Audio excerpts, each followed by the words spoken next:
చదువుకుంటున్న విద్యార్థులు ఈ కార్యక్రమంలో పాల్గొని తెలంగాణ రాష్ట్రంలో భవిష్యత్తులో SC ST BC minority residential స్కూల్స్లో చదువుకుంటున్న విద్యార్థుల యొక్క దశాదిశను మార్చే డైట్ ఛార్జెస్ కానీ కాస్మెటిక్ ఛార్జెస్ని పెంచడమే కాకుండా వాళ్ళలో ఉన్న నైపుణ్యాన్ని పెంపొందించి తెలంగాణ రాష్ట్ర పునర్నిర్మాణంలో వాళ్ళందరినీ భాగస్వాములను చేయాలని రాష్ట్ర ప్రభుత్వం ఈ ప్రతిష్టాత్మకమైన కార్యక్రమాన్ని రాష్ట్ర స్థాయిలో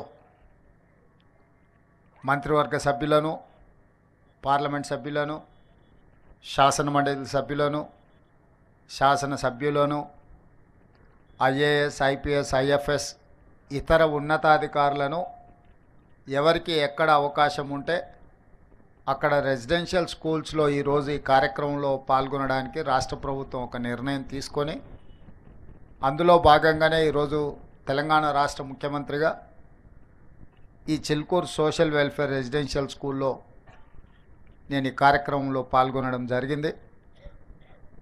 ఇక్కడికి వచ్చే వరకు ఇక్కడ ఇంత అద్భుతమైన రెసిడెన్షియల్ స్కూల్, అదేవిధంగా మల్టీ టాలెంటెడ్ స్టూడెంట్స్, వివిధ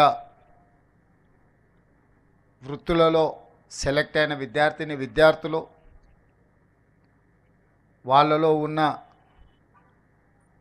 కళను ఇక్కడ ప్రదర్శించడం ద్వారా సోషల్ వెల్ఫేర్ రెసిడెన్షియల్ స్కూళ్ళలో మల్టీ టాలెంటెడ్ విద్యార్థులు ఉన్నారు అని చెప్పి నాకు ఒక అవగాహన, ఒక నమ్మకం, ఆత్మవిశ్వాసం కల్పించినందుకు మీ అందరికీ మనస్ఫూర్తిగా ధన్యవాదాలు తెలియజేస్తున్నాను. General opinion, general perception, welfare హాస్టల్స్లో ఉండేవాళ్ళు కానీ రెసిడెన్షియల్ స్కూల్స్లో చదివే వాళ్ళకు టాలెంట్ తక్కువ ఉంటుందనో, ప్రైవేట్ స్కూళ్ళలో చదువుకునే వాళ్ళకు టాలెంట్ ఎక్కువ ఉంటుందనో ఒక అపోహ బలంగా నాటుకుపోయింది. ఎందుకు అని అంటే కొన్ని దశాబ్దాలుగా ప్రభుత్వాలు ఎంత ప్రయత్నం చేసినా ఈ వెల్ఫేర్ లేదా రెసిడెన్షియల్ స్కూల్స్ యొక్క ఇమేజ్ను పెంచకపోవడం వల్ల ప్రైవేట్ స్కూళ్ళలో చదువుకుంటేనే నాణ్యమైన విద్య అందుబాటులోకి వస్తుందని, లేదా ఇంగ్లీష్ మీడియం చదువుకుంటేనే విద్యార్థులు రాణిస్తారని చెప్పి ఒక అపోహ బలంగా నాటుకుపోయింది. ఈరోజు ఆ అపోహలను తొలగించాలి. రెసిడెన్షియల్ స్కూల్స్ అంటే మల్టీ టాలెంటెడ్ ఎడ్యుకేషనల్ ఇన్స్టిట్యూట్స్.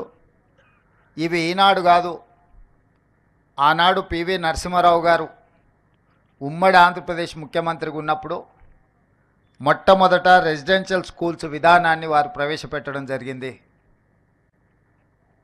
సర్వేల్ గ్రామంలో, మునుగోడు శాసనసభ నియోజకవర్గం, నల్గొండలో నాకు తెలిసి 1971 ఆ ప్రాంతంలో పివి నరసింహారావు గారు మొట్టమొదటి రెసిడెన్షియల్ స్కూల్ని ప్రారంభించి ఉమ్మడి రాష్ట్రంలో ఉండే విద్యార్థులకు అవకాశం కల్పిస్తే అక్కడి నుంచి చాలామంది ఐఏఎస్లు, ఐపీఎస్లు చాలామంది అక్కడ సర్వేల్ రెసిడెన్షియల్ స్కూల్లో చదువుకునే వాళ్ళు సెలెక్ట్ అయ్యారు.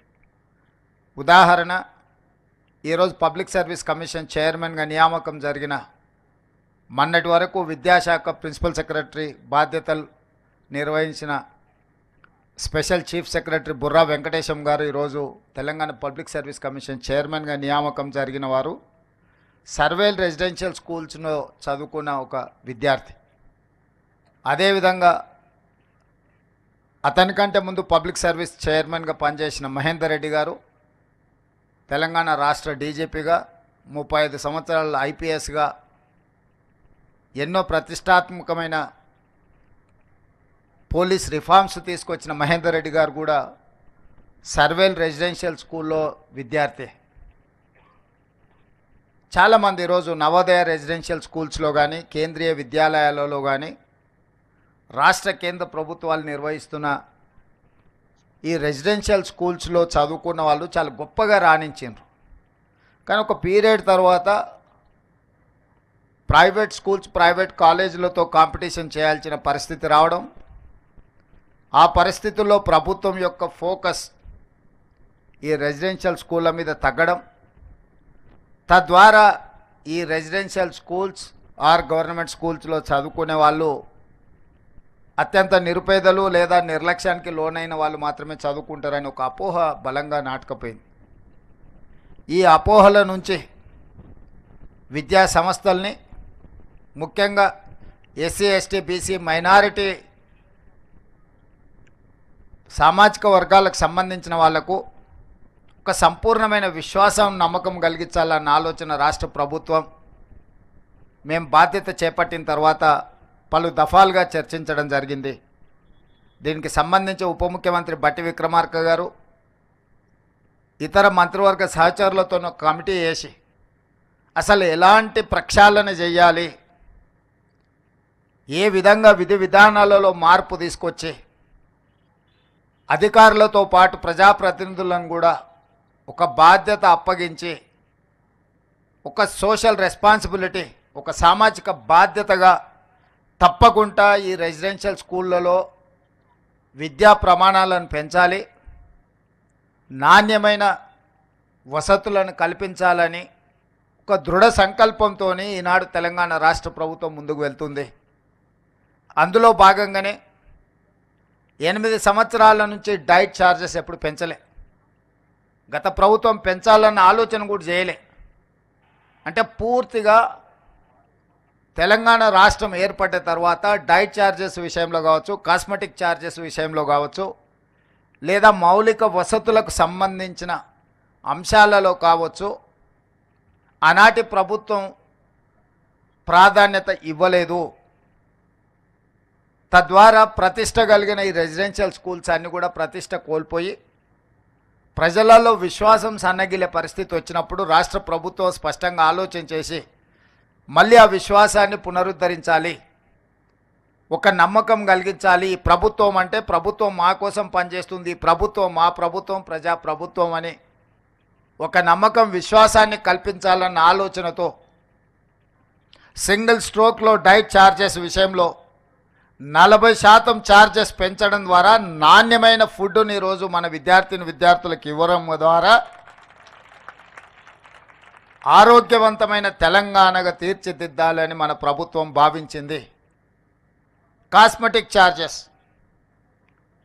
తండాలలో, గూడాలలో, మారుమూల పల్లెల నుంచి వచ్చిన పేద విద్యార్థులు కాస్మెటిక్ ఛార్జెస్ను తల్లిదండ్రులను అడగలేక బాగా ఇబ్బంది పడుతున్న సందర్భంలో ఒకసారి కాస్మెటిక్ ఛార్జెస్ గురించి మొత్తం నివేదిక తెప్పించుకుంటే 16 సంవత్సరాల క్రితం దాదాపుగా 2008-09లో కాస్మెటిక్ ఛార్జెస్ పెంచితే 16 సంవత్సరాల నుంచి ఒక్క రూపాయి కూడా పెంచలేదు. 16 సంవత్సరాలలో అసలు కాస్మెటిక్ ఛార్జెస్ ఎన్నంతలు పెరిగినాయో అసలు ఊహించలేనంత ధరలు పెరిగినాయి. మరి 2008లో నిర్ధారించిన కాస్మెటిక్ ఛార్జెస్ ఏ మూలకు విద్యార్థులకు సరిపోవడం లేదు. పోనీ అవైనా ప్రతి నెల విద్యార్థులకు చేరుతున్నాయంటే, లేదా 6 నెలలకు సంవత్సరానికి ఒకసారి ఇస్తే అవి ఎలాంటి ఉపయోగం లేకపోవడం ద్వారా ఈ పిల్లలు తల్లిదండ్రులను అడగడానికి మొహమాట పడి ఇబ్బంది పడి, ఒకవేళ తల్లిదండ్రులను అడిగినా ఒకసారి ఇవ్వడానికి ఉండి లేకపోవడం వల్ల చాలా ఇబ్బందులు ఎదుర్కొంటున్నారు. అందుకే ఈరోజు కాస్మెటిక్ ఛార్జెస్ 16 సంవత్సరాల తర్వాత పెంచుతున్నాం కాబట్టి మోర్ దాన్ 200% ఈరోజు మనం పెంచుకోవడం జరిగింది. స్వతంత్రం వచ్చినప్పటి నుంచి ఈ రోజు వరకు diet charges at a time 40% పెంచడం కానీ, కాస్మెటిక్ ఛార్జెస్ 200%కి పైగా పెంచడం అనేది జరగలేదు. మొదటిసారి తెలంగాణ రాష్ట్ర ఏర్పాటులో, తెలంగాణ రాష్ట్ర ప్రభుత్వంలో ఈనాడే ఇంత గొప్పగా ఛార్జెస్ పెంచడం జరిగింది. ఇంతటితో మా బాధ్యత తీరలేదు, నెరవేరలేదు. ఇది మొదటి పునాది రాయి మాత్రమే. ఈరోజు నేను శాఖకు సంబంధించిన అధికారులతో పాటు బోధనా సిబ్బందికి, బోధనేతర సిబ్బందికి కొన్ని అంశాలు నేను ప్రస్తావించదలుచుకున్నా. ఈరోజు తెలంగాణ రాష్ట్రంలో దాదాపుగా 26,000 ప్రభుత్వ పాఠశాలలు రెసిడెన్షియల్ స్కూల్స్ ఉన్నాయి 26,000 ప్లస్. 26,000 పాఠశాలలలో విద్యార్థులు చదువుకుంటున్నది 23 లక్షల మంది. అదే ప్రైవేట్లో 11,000 పాఠశాలలు ఉంటే 11,000 ప్రైవేట్ పాఠశాలలలో ఈరోజు 33 లక్షల మంది విద్యార్థులు చదువుకుంటున్నారు. నేను సూటిగా మా ప్రభుత్వ టీచర్లను నేను అడుగుతున్నా, ప్రైవేట్ స్కూల్స్లో చదువులు చెప్తున్న వాళ్ళు మీకంటే ఎక్కువ విద్యా ప్రమాణాలు ఉన్నవాళ్ళ, మీకంటే వాళ్ళకి ఏమైనా జీతభత్యాలు ఎక్కువ ఉన్నాయా? మీ స్కూల్స్లో ఉన్న మౌలిక వసతుల కంటే ప్రైవేట్ స్కూళ్ళలో ఎక్కువ ఏమైనా ఉన్నాయా? మరి ఎందుకు 26,000 ప్రభుత్వ పాఠశాలలలో 23 లక్షల మంది విద్యార్థులు చదువుకుంటే 11,000 ప్రైవేట్ పాఠశాలల్లో 33 లక్షల మంది విద్యార్థులు చదువుకుంటున్నారు? గ్రామాలలో పేదవాళ్ళు కూలికి పోయి అయినా సరే కూడబెట్టి పిల్లల్ని ప్రైవేట్ పాఠశాలలకు పంపించాలి, ఇంగ్లీష్ మీడియంలో చదివించాలని వాళ్ళు నానా తాపత్రయపడుతున్నారు. నిజంగా మనందరి బాధ్యత ప్రభుత్వ పాఠశాలలో నాణ్యమైన విద్యను అందించడం ద్వారా ఈ పిల్లల్ని డాక్టర్లుగా, లాయర్లుగా, ఇంజనీర్లుగా వివిధ సబ్జెక్ట్స్లో వీళ్ళని నిపుణులుగా తయారు చేసి ఈ దేశ సంపదగా వీళ్ళని మారుస్తే ఈ రాష్ట్ర భవిష్యత్తు కాదు, ఈ దేశ భవిష్యత్తు, ప్రపంచానికి విజ్ఞానాన్ని అందించగలిగిన శక్తి మన విద్యార్థులకు ఉంది. ఈరోజు అమెరికాలో ఉండే సిలికాన్ వ్యాలీకి వెళ్తే మన తెలుగు వాళ్ళు 60% ఉంటారు. ఈ మల్టీ టాలెంటెడ్ స్టూడెంట్స్ని మీరు ఎందుకు గవర్నమెంట్ రెసిడెన్షియల్ స్కూల్స్లో, ఎందుకు గవర్నమెంట్ స్కూల్స్లో నుంచి మనం ప్రొడ్యూస్ చేయలేకపోతున్నాము? ఎందుకు వెనుకబడుతున్నాము? మనం ఎందుకు ఆత్మ పరిశీలన చేసుకోకూడదు? మనం ఎందుకు ఇది మన బాధ్యత అని మనం ఆలోచన చేయకూడదు? అది ప్రభుత్వంలో ఉన్న మా నుంచి మొదలు పెడితే వివిధ శాఖలలో వివిధ హోదాలలో పనిచేస్తున్న అధికారుల వరకు, అదేవిధంగా బోధనా సిబ్బంది వరకు ఇది మన బాధ్యత కాదా? ఈరోజు మనం ఆ పిల్లలను వాళ్ళకు సరైన విధంగా వసతులు కల్పించకపోతే మనం సమాజానికి చేస్తున్న ద్రోహం కాదా?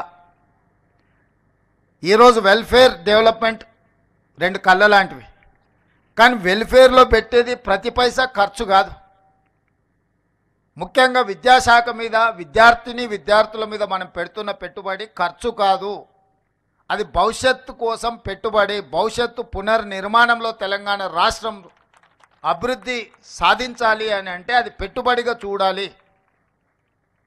ఈరోజు మన వెల్ఫేర్ హాస్టల్స్లో వాళ్ళ కోసం విద్యార్థులకు ఇస్తున్న డైట్ ఛార్జెసో, లేకపోతే కాస్మెటిక్ ఛార్జెసో, లేదా ఇన్ఫ్రాస్ట్రక్చర్ మీద అవి స్టేడియంలు కావచ్చు, వాళ్ళకున్న వసతులు కావచ్చు.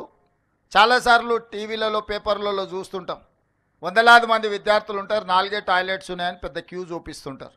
లేకపోతే తాగడానికి నీళ్లు లేవు, నీళ్ళు ఎక్కడికే వెళ్ళి మధ్యాహ్నం లంచ్ టైంలో వాళ్ళు నానా ఇబ్బంది పడుతున్నారు.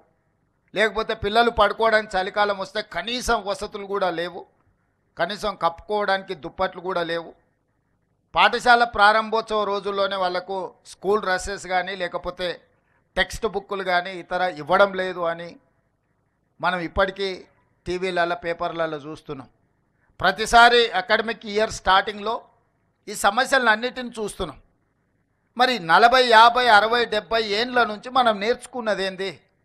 మనకు తెలుసు నెక్స్ట్ ఇయర్ జూన్లో అకాడమిక్ ఇయర్ స్టార్ట్ అవుద్ది అని. మరి జూన్లో స్కూల్స్, కాలేజీలు స్టార్ట్ అవుతున్నాయంటే మనం 1 సంవత్సరం ముందు నుంచే నెక్స్ట్ ఫైనాన్షియల్ ఇయర్కి ప్రణాళిక చేసుకొని ఏ విధంగా వాళ్ళకు స్కూల్ డ్రెస్ల నుంచి మొదలు పెడితే వాళ్ళకి పాఠ్యపుస్తకాల వరకు విత్ ఇన్ ద టైం అందించాలి అన్న ఆలోచన మనం ఎందుకు ప్రణాళికబద్ధంగా చేసుకోలేకపోతున్నాము? మనం ఐఏఎస్లని, ఇంత ఉన్నతాధికారులను, ఇంత వ్యవస్థను పెట్టుకొని ఈ వ్యవస్థ ఈ సమస్యను పరిష్కరించడానికి ఎందుకు మనం ప్రణాళికబద్ధంగా ముందుకు వెళ్తలేము? ఇది ప్రభుత్వ పరంగా మనం ఆత్మ పరిశీలన చేసుకోవాల్సిన అవసరం ఉన్నది. పిల్లలు అకాడమిక్ ఇయర్ స్టార్ట్ అయినాక పుస్తకాలు రాకపోతే 6 నెలల తర్వాత మనం ఇస్తే ఏం ప్రయోజనం? ఆ స్కూల్ పిల్లలకి ఇవ్వాల్సిన స్కూల్ డ్రెస్సులు విత్ ఇన్ ద టైం ఇవ్వకపోతే వాటి ప్రయోజనం ఏంది? ఇట్లాంటి సమస్యల్ని, ప్రతి సంవత్సరం వచ్చే సమస్యలు, శాశ్వతంగా వీటికి ఒక పరిష్కారం చూపించాల్సిన బాధ్యత పాలకుల మీద, ప్రభుత్వం మీద, ఉన్నత అధికారుల మీద ఉన్నది. ఈ బాధ్యత నుంచి మనం తప్పించుకోలేము, ఈ బాధ్యత నుంచి మనం పారిపోలేము. ఈ బాధ్యతను సామాజిక బాధ్యతగా మనం తీసుకోవాల్సిన అవసరం ఉన్నది. అదేవిధంగా నిన్న మనం చాలా హాస్టల్స్ వీటిలో ఫుడ్ పాయిజన్ అయినట్టు పిల్లల్ని హాస్పిటల్కు తీసుకెళ్ళి ఈ మధ్యకాలంలోనే ఒక అమ్మాయి చనిపోవడం అనేది ఆ తల్లిదండ్రులకు ఎంత బాధ ఉంటుంది. ఆర్థిక పరిస్థితి బాలేకపోవడం వల్ల తల్లిదండ్రులు వాళ్ళ పిల్లల్ని హాస్టల్స్లో పెడుతున్నారు, కానీ వాళ్ళ పిల్లల మీద ప్రేమ లేక కాదు కదా. వందలాది కోట్ల రూపాయలు సంపాదించిన తల్లిదండ్రులకు వాళ్ళ పిల్లల మీద ఎంత ప్రేమ ఉంటుందో, రోజు కూలీ చేసుకున్న పేదవాడికి కూడా తన కన్న బిడ్డల మీద అంతకంటే ఎక్కువ ప్రేమ ఉంటుంది తప్ప తక్కువేం ఉండదు. శ్రీమంతులకు వాళ్ళ పిల్లల పట్ల ఎక్కువ ప్రేమ ఉంటుంది, పేదలకు ప్రేమ తక్కువ ఉంటుంది అన్న భావన సరైనది కాదు. మరి వాళ్ళ పిల్లలు మనల్ని నమ్మి, ఈ ప్రభుత్వాన్ని నమ్మి, ఈ సిబ్బందిని నమ్మి ఈ రెసిడెన్షియల్ స్కూల్స్లో వాళ్ళ పిల్లలను చేర్పిస్తే వాళ్ళ సంక్షేమము, వాళ్ళ యోగక్షేమాలు మనం సరైన విధంగా చూడకుండా నిర్లక్ష్యం చేస్తే ఆ పిల్లలు చనిపోతే ఆ బాధ్యత ఎవరు తీసుకోవాలి? ఇది మన గౌరవం, మన ప్రతిష్టను పెంచేదా, లేకపోతే మన గౌరవ ప్రతిష్ట మసకబారేదా? ఈరోజు మనందరం ఆత్మ పరిశీలన చేసుకోవాలి. ఇట్లాంటి సంఘటనలు పునరావృతం కాకుండా చూసుకోవాల్సిన బాధ్యత ప్రభుత్వం మీద ఉన్నది, సిబ్బంది మీద ఉన్నది. కొన్నిసార్లు మనం ఏదైనా డైట్ విషయంలో లేకపోతే మౌలిక వసతుల విషయం మాట్లాడితే మాకు 6 నెలలు 8 నెలలు బిల్లులు రావడం లేదు, కిరాణా కొట్టుల్లో మేము అప్పు తెచ్చి నడిపిస్తున్నాం, 8 నెలలు మేము మా అప్పులకు మిత్తిలు కట్టాలంటే మేము ఎక్కడో ఒక దగ్గర నాణ్యత తగ్గించాల్సిందే అన్నట్టుగా చర్చలు వస్తున్నాయి.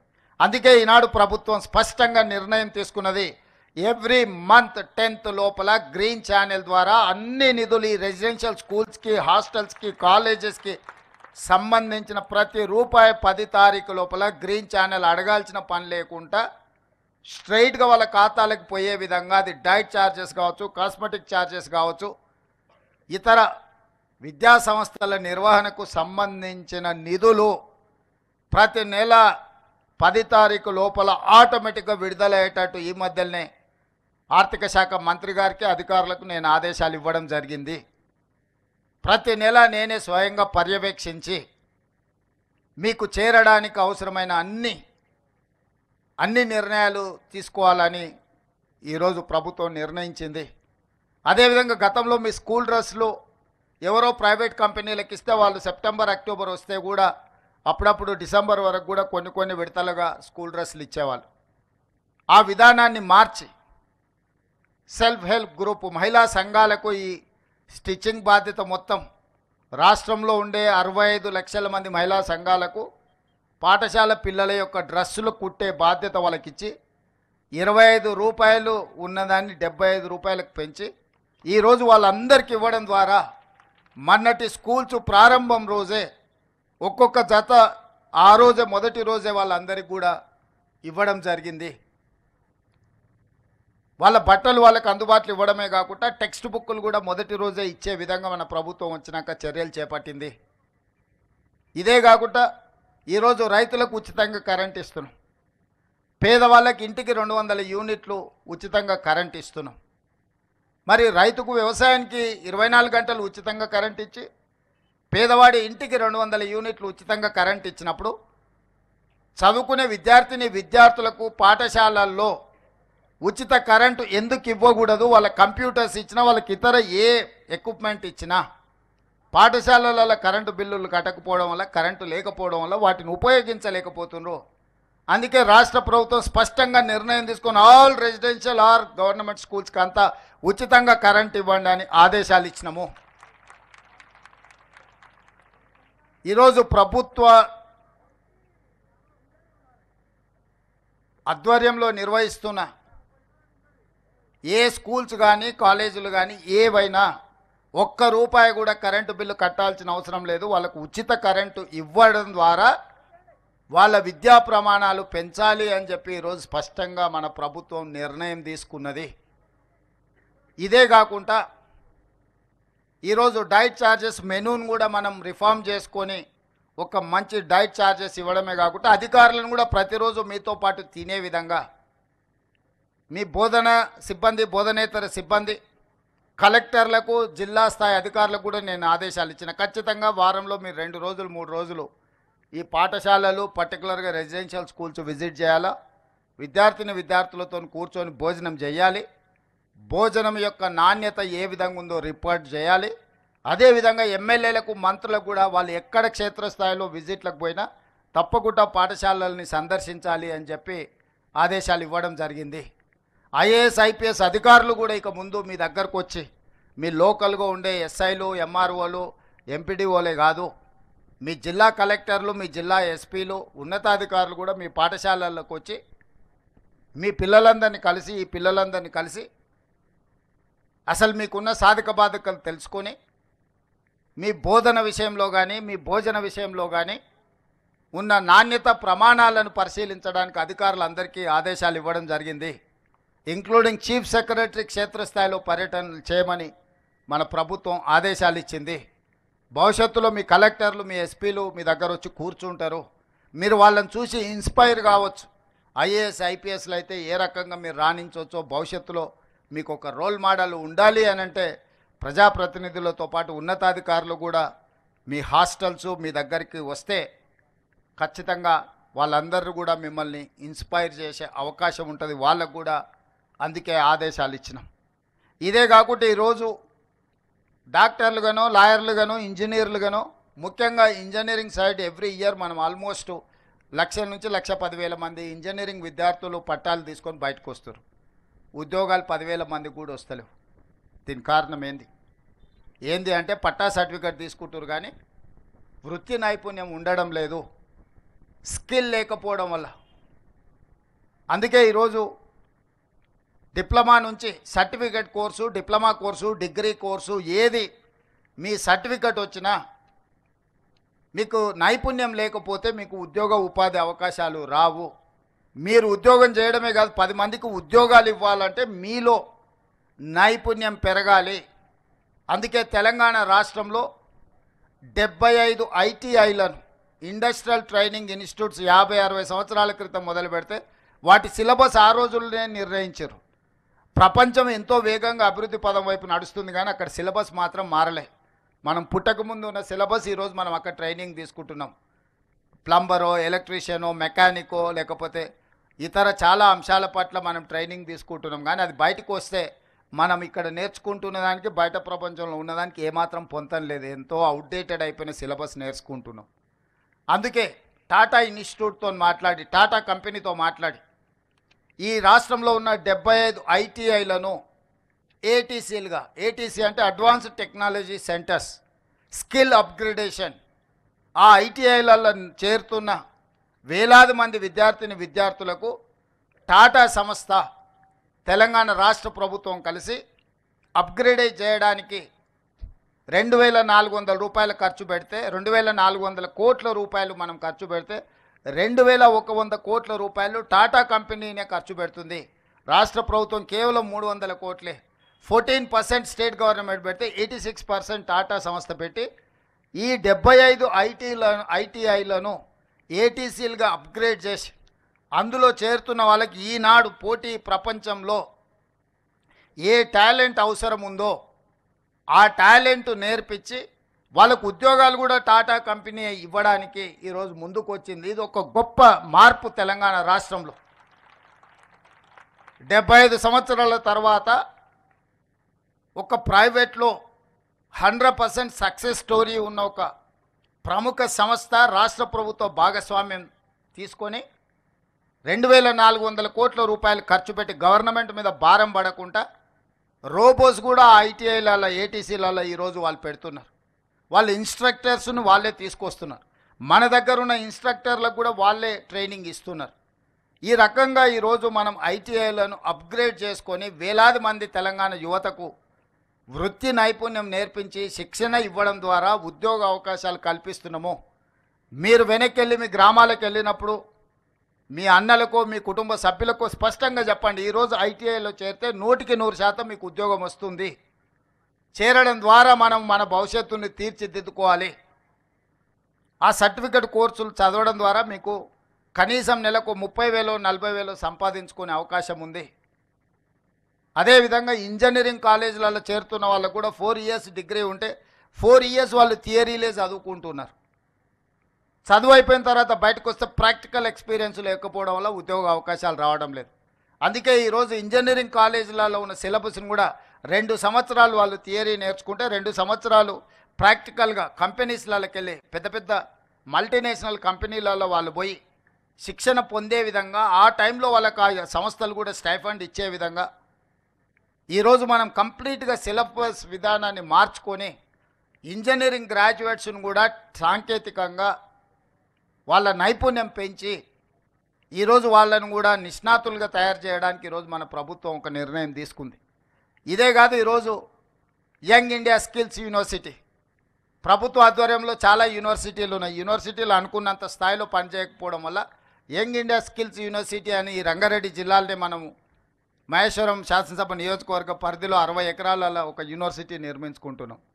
దీనికి పీపీపీ మోడల్ అంటే పబ్లిక్ ప్రైవేట్ పార్ట్నర్షిప్. ఈరోజు మహీంద్రా వెహికల్స్ మనం చూస్తున్నాం. అంత పెద్ద కార్పొరేట్ సంస్థ యజమాని ఈరోజు young India skill university chairperson, అతనే బోర్డ్ చైర్మన్గా ఉంటాడు. అందులో రెడ్డి ల్యాబ్స్ కానీ అరబిందో కానీ ఇతర ఫార్మా కానీ ఐటీ కానీ డిఫరెంట్ కంపెనీలకు సంబంధించిన సీఈఓలు ఆ బోర్డు డైరెక్టర్స్గా ఉండి వాళ్ళే సిలబస్ తయారు చేసి వాళ్ళే విద్యార్థులను సెలెక్ట్ చేసి వాళ్ళే ట్రైనింగ్ ఇచ్చి సర్టిఫికెట్ కోర్సులు, డిప్లొమా కోర్సులు, డిగ్రీ కోర్సులు అందులో వాళ్ళకు నేర్పించి అందులో చదువుకున్న వాళ్ళందరినీ వాళ్ళే ఉద్యోగాలు ఇచ్చే విధంగా ఈరోజు మల్టీ టాలెంటెడ్ విద్యార్థులందరినీ కూడా శిక్షణ ఇచ్చి వాళ్ళ కంపెనీలలో తీసుకోవడానికి ఈరోజు యంగ్ ఇండియా స్కిల్స్ యూనివర్సిటీని ఈరోజు మనం ప్రారంభించుకున్నాం. దేశానికే ఆదర్శం ఈ యంగ్ ఇండియా స్కిల్స్ యూనివర్సిటీ. అదేవిధంగా స్పోర్ట్స్, మొన్ననే ఒలింపిక్ గేమ్స్ ఇవన్నీ చూసినాం. మనం 140 కోట్ల జనాభా ఉన్న మనము ఒక్క గోల్డ్ మెడల్ కూడా తెచ్చుకోలే. మరి ఇంతమంది యువత ఉండి మనము స్పోర్ట్స్లో రాణించకపోతే ప్రపంచ దేశాల ముందు మన దేశానికి అవమానం కాదా? నేను మొన్న సౌత్ కొరియా పోయి వచ్చిన. అక్కడ సౌత్ కొరియా స్పోర్ట్స్ యూనివర్సిటీ పోతే ఆ దేశానికి 32 మెడల్స్ వస్తే ఆ ఒక్క యూనివర్సిటీలోనే 16 మెడల్స్ వచ్చినాయి. ఒక అమ్మాయికి 3 గోల్డ్ మెడల్స్ వచ్చినాయి ఆర్చరీలో. అంటే ఒక అమ్మాయి ఆ యూనివర్సిటీలో చదువుకొని రాణిస్తే శిక్షణ తీసుకుంటే ఒకే అమ్మాయి ఒలింపిక్స్లో 3 గోల్డ్ మెడల్స్ సాధించింది. ఒక చిన్న దేశము హైదరాబాదు నగరంలో ఎంత జనాభా ఉందో టోటల్గా దేశంలో అంత జనాభా ఉంది. అట్లాంటి వాళ్ళు 32-34 మెడల్స్ ఒలింపిక్స్లో తెచ్చుకుంటే 140 కోట్ల జనాభా ఉన్న భారతదేశం గుడ్లప్పగిచ్చి చూస్తుంది. ఇది మన దేశానికే గౌరవం కాదు. అందుకే తెలంగాణ రాష్ట్రం ఆలోచించి 2028 ఒలింపిక్స్లో ఖచ్చితంగా గోల్డ్ మెడల్స్ తెలంగాణ రాష్ట్రానికి సంబంధించిన క్రీడాకారులే సాధించాలి అని యంగ్ ఇండియా స్పోర్ట్స్ యూనివర్సిటీని కూడా మనం ప్రారంభించుకుంటున్నాము. మొన్ననే మనం ఆర్డినెన్స్ తీసుకొచ్చిన అసెంబ్లీలో బిల్లు పాస్ చేసి స్పోర్ట్స్ యూనివర్సిటీతో పాటు స్పోర్ట్స్ అకాడమీ ఎవరైతే టాలెంటెడ్ పిల్లలు ఉన్నారో వాళ్ళకు పూర్తిగా గవర్నమెంట్ శిక్షణ ఇచ్చి వాళ్ళకి అన్ని వసతులు ఏర్పాటు చేసి క్రీడలలో వాళ్ళని రాణించే విధంగా వాళ్ళకి శిక్షణ ఇవ్వాలి అని ఈరోజు రాష్ట్ర ప్రభుత్వం నిర్ణయం తీసుకున్నది. ఈరోజు మనము క్రీడలలో రాణించకపోతే మన దేశం యొక్క గౌరవం ప్రతిష్ట ప్రపంచ దేశాల ముందు రాణించదు. వీటన్నిటిని దృష్టిలో పెట్టుకోవాలి. మనం మీకు తెలుసు నిఖత్ జరీన్ అని ఒక అత్యంత సామాన్యమైన కుటుంబం నిజామాబాద్ నుంచి బాక్సింగ్ ఛాంపియన్షిప్ సాధిస్తే ఆ అమ్మాయికి మనము స్పోర్ట్స్లో రాణించినందుకు DSP post group 1 DSP post డైరెక్ట్గా అన్ని మినహాయింపులు ఇచ్చేసి ఆ అమ్మాయిని డిఎస్పి అధికారిగా నియమించినాం. సిరాజ్ క్రికెట్లో రాణిస్తే అతనికి ఎడ్యుకేషన్ లేకపోయినా అతనికి పూర్తిగా రిలాక్సేషన్ ఇచ్చి అతను కూడా డిఎస్పి ఉద్యోగం ఇచ్చినాం. నేను ఎందుకు ఈ విద్యార్థుల ముందు ఇవన్నీ ప్రస్తావిస్తున్నా అంటే చదువుకుంటేనే ఉద్యోగం వస్తుంది, చదువుకుంటేనే మన లైఫ్కి ఒక భద్రత ఉంటుందని కాదు. మీరు క్రీడలలో రాణించిన డెఫినెట్గా ప్రభుత్వ ఉద్యోగాలే కాదు ప్రపంచంలో ఎన్నో అవకాశాలు ఎదురు చూస్తున్నాయి మన కోసము. క్రీడలలో రాణించండి. మల్టీ టాలెంటెడ్ ఇంతకుముందు అక్కడ పిల్లలు మరి వాళ్ళు ట్రైనింగ్ ఎవరిచ్చినో అద్భుతంగా మృదంగ వాద్యం కానీ లేకపోతే ఇక్కడ నందకిషోర్ అబ్బాయి పాడిన విధానం కానీ ఇవన్నీ మీలో ఉన్న దాగిన మట్టిలో మాణిక్యాలు. మీరు వీటిని మీలో ఉన్న ఎక్స్ట్రా టాలెంట్ ఏది ఉందో టీచర్స్ కానీ ఇక్కడ ఉండే సిబ్బంది కానీ నా సూచన, ఎక్స్ట్రా టాలెంటెడ్ స్టూడెంట్స్ని పికప్ చేయండి. అది స్పోర్ట్స్ కావచ్చు, గేమ్స్ కావచ్చు, అదర్వైజ్ అదర్ టాలెంట్స్ ఏవైనా ఉంటే వాళ్ళని గుర్తించండి, వాళ్ళకి శిక్షణ ఇప్పిద్దాము. వాళ్ళు భవిష్యత్తులో బాగా రాణించే విధంగా ప్రభుత్వం వాళ్ళకి అన్ని రకాల వసతులు మనం ఏర్పాటు చేద్దాము. మల్టీ టాలెంటెడ్ ఎడ్యుకేషనల్ హబ్గా మన వెల్ఫేర్ స్కూల్స్ని, కాలేజీలని, వెల్ఫేర్ హాస్టల్స్ని తీర్చిదిద్దాలి. అదేవిధంగా మా యాదయ్య గారు రోడ్ల గురించి కలిసినప్పుడల్లా ఖచ్చితంగా చేవెళ్ళ నియోజకవర్గానికి సంబంధించి అభివృద్ధి గురించి అడుగుతూనే ఉంటాడు. అదేవిధంగా ప్రిన్సిపాల్ గారు కూడా ఇక్కడ టాయిలెట్స్ విషయంలో కానీ, క్లాస్ రూమ్స్ కానీ, అదేవిధంగా స్టేడియం గురించి వీటన్నిటి గురించి అడిగినరు. తప్పకుండా ఇక్కడ శ్రీధర్ అధికారిగా ఉన్నారు, వారికి సూచన చేస్తున్నా ఈ Chilkur residential social welfare residential స్కూల్స్కి ఏ ఒక్కటి కూడా తక్కువ ఉండడానికి వీల్లేదు. ఎనీ అదర్ కార్పొరేట్ స్కూల్తోని మనం కాంపిటీట్ చేయాలి. దీనికి కావాల్సిన అన్ని అంశాలను 360 degrees మీరు పరిశీలించి అన్ని ప్రతిపాదనలు తీసుకొని రండి. మనం తక్షణమే వీళ్ళకు మంజూరు చేద్దాము. ఒక మంచి వాతావరణం, ఒక గుడ్ అట్మాస్ఫియర్. 1987లో మొదలైన ఈ స్కూల్ని ఇప్పుడు మనం అప్గ్రేడ్ చేసుకోవాల్సిన అవసరం ఉన్నది. ఈరోజు ప్రపంచంతో పోటీ పడే విధంగా ఎలాంటి మౌలిక వసతులు ఉండాలనో దానికి సంబంధించి అన్ని రకాల ప్రతిపాదనలు తీసుకురండి. ఈరోజు ఇవే కాదు, SC, ST, BC, minority schools ఏవైతే ఉన్నాయో చాలా వరకు మంజూరైనా కానీ ఎవ్వరికీ ఎలాంటి వసతులు లేవు. పోల్ట్రీ ఫార్మ్స్ బంద్ అయితే అందులోనో, లేకపోతే ఎవరైనా దివాలా తీసిన కాలేజీలు ఉంటే అందులోనూ ఈ రెసిడెన్షియల్ స్కూల్స్ నడుపుతున్నారు. దాంతో బాగా ఇబ్బంది ఎదుర్కొంటున్నారు. అందుకే young India integrated residential schools అని ఒక నూతన విధానం, దేశంలో ఎక్కడ లేని విధానం మనం తీసుకొచ్చినాం.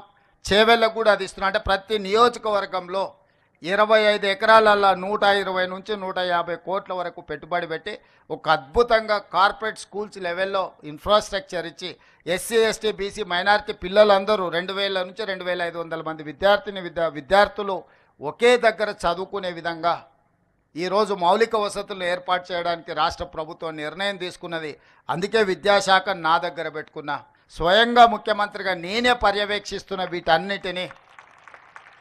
Young India integrated residential schools కావచ్చు, యంగ్ ఇండియా స్కిల్స్ యూనివర్సిటీ కావచ్చు, యంగ్ ఇండియా స్పోర్ట్స్ యూనివర్సిటీ కావచ్చు, ఆల్ వెల్ఫేర్ రెసిడెన్షియల్ స్కూల్స్ వీటన్నిటిని నేనే ప్రత్యక్షంగా పర్యవేక్షించి వీటిని పూర్తిగా కోల్పోయిన ప్రతిష్టను మళ్ళీ సాధించుకునే వరకు మనందరం కష్టపడి పనిచేయాలని చెప్పి ముఖ్యమంత్రి దగ్గర ఉంటేనే అధికారులు గౌరవంతోనో, భయంతోనో, సామాజిక బాధ్యతతోనో పనిచేస్తారన్న ఆలోచనతోని ఈరోజు మంచి అధికారులను నియమించడం జరిగింది.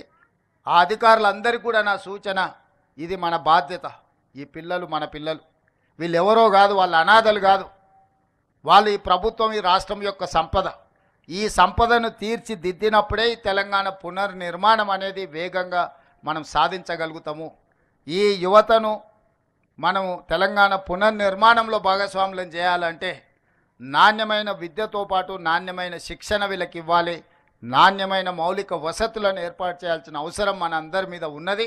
దానికి సంపూర్ణంగా ఎన్ని వేల కోట్ల రూపాయలని ఈసారి విద్యాశాఖకు 21,000 కోట్ల రూపాయలు కేటాయించినము. భవిష్యత్తులో ఇంకా నిధులు పెంచుతాము. ఇది ఖర్చు కాదు, భవిష్యత్ తరాలను నిర్మించడానికి పెడుతున్న పెట్టుబడి. ఈ పెట్టుబడి తెలంగాణను బలోపేతం చేస్తుంది, తెలంగాణను అభివృద్ధి పదం వైపు నడిపిస్తుంది, తెలంగాణ ప్రతిష్టను నిలబెడుతుంది.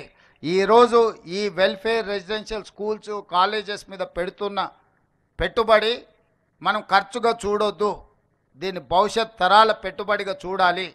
అందుకే ఈ బాధ్యత, ఈ రెస్పాన్సిబిలిటీ నేనే తీసుకున్నా, నేనే స్వయంగా పర్యవేక్షిస్తా. భవిష్యత్తులో నేను కూడా ఎక్కడికి వెళ్ళినా రెసిడెన్షియల్ స్కూల్స్ విజిట్ చేస్తా, పిల్లలతో ఇంటరాక్ట్ అవుతా, మీ నాణ్యమైన భోజనం ఏ విధంగా ఉందో పరిశీలిస్తా. ఎవరైనా ఎక్కడైనా తప్పిదాలకు పాల్పడితే ఖచ్చితంగా వాళ్ళను శిక్షిస్తాము. మీరు స్పష్టంగా గుర్తుపెట్టుకోండి. ఎవరైతే బాధ్యత ఉందో, నేను విద్యార్థులకు కూడా మీరు మెస్ కమిటీలాగా పెట్టుకోండి. నేను అధికారులకు కూడా సూచన చేస్తున్నా. ఇదే విద్యార్థులను ఒక మెస్ కమిటీగా పెడితే వండే కాడ నుంచి వడ్డించే వరకు ఈ పిల్లలే స్వయంగా పర్యవేక్షించిండ్రు అనుకో, వాళ్ళ కోసం వండే వంట నాణ్యత ఉందా లేదా, వాళ్ళ కోసం వడ్డించే భోజనం నాణ్యత ఉందా లేదా అనేది పరిశీలించుకునే అవకాశం వాళ్ళకే ఇస్తే వాళ్ళు మానిటరింగ్ చేసుకుంటారు. ఎక్కడైనా తప్పిదం జరిగితే వాళ్ళే సరిదిద్దుకునే అవకాశం ఉంటుంది. కాబట్టి ఆల్ రెసిడెన్షియల్ స్కూల్స్లో నేను అధికారులకు సూచన చేస్తున్నా, మెస్ మేనేజ్మెంట్ కమిటీలను విద్యార్థుల నుంచి ఒక కమిటీని ఫామ్ చేసి వాళ్ళ నుంచే కొంతమందిని వంట వండే కాడ నుంచి పరిశీలించడానికి పెట్టుకుంటే వాళ్ళే సూపర్వైజ్ చేసుకుంటారు. వాళ్ళకు కూడా ఒక అవగాహన పెరుగుతుంది. వాళ్ళకి మనం ఎంత ఛార్జెస్ ఇస్తున్నాం, ఎంత ఖర్చు పెడుతున్నాం, ఎంతమంది విద్యార్థులు ఉన్నారు, ఏమైనా లెక్కలు తప్పు రాస్తున్నామా, లేకపోతే వాళ్ళకి మనం ఇస్తున్న నిధులు సరిపోతున్నాయా లేదా వాళ్ళే అంచనా వేసుకుంటే వాళ్ళు స్పష్టంగా ఒక మంచి కార్యక్రమాన్ని తీసుకోవడానికి అవకాశం ఉంటుంది. మెస్ మేనేజ్మెంట్ కమిటీలలో కూడా ఈ పిల్లల్నే భాగస్వాములను చేసి ఆ కమిటీలుగా వేయాల్సిందిగా అధికారులకు ఆదేశాలు ఇస్తూ మీ అందరికీ మరొక్కసారి ఇప్పటివరకు ఇక్కడ మీ నైపుణ్యాన్ని ప్రదర్శించిన విద్యార్థులకు అదేవిధంగా నిఫ్ట్లో కానీ లేకపోతే ఇతర డాక్టర్స్గా మీ ఇతర IIT IITలో సెలెక్ట్ అయిన విద్యార్థులకు అందరికీ శుభాకాంక్షలు తెలియజేస్తూ మీ అందరి దగ్గర సెలవు తీసుకుంటున్నా. ధన్యవాదాలు మిత్రులారా.